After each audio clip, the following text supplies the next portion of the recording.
I think nowadays music is probably one of the easiest means to lose your moral sense. Music is audio pornography today. That's what it is. It's explicit, it's shameless, it's vulgar, it takes your sense of humanity away from you, it makes you look at women as objects, worse than objects, worse than animals. Just as, and these people are talking about women like they're talking about, an animal, really.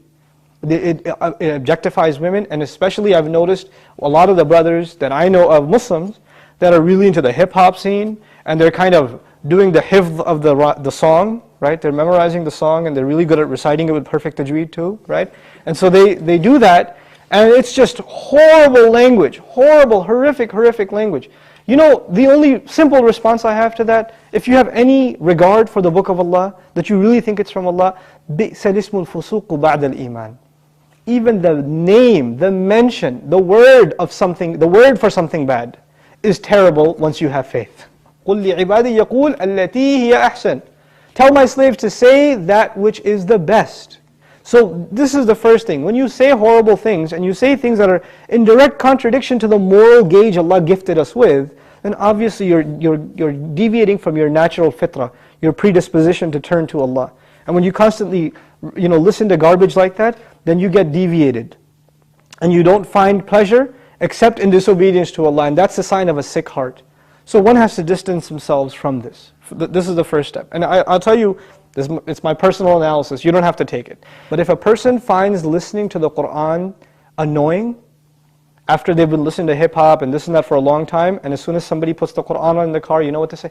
Oh man, turn that off, man, I don't want to, I just want to talk. And they immediately, they get a little annoyed when they hear the Qur'an. That actually means the shayateen have taken over. And they're constantly making waswasa to this person. Because what do the shayateen hate the most? They hate the Qur'an. Because this person has let the shayateen, the devils, into his heart, they start pinching at his heart when he hears Qur'an, and he says, I don't want to hear this. To let them out, the first thing you got to do is stop supplying them with fuel. This is fuel. This useless wasting of time, this is fuel for shaitan. They love that you waste your time. They love it. Because the one asset, the one piece of wealth Allah gave every human being is time.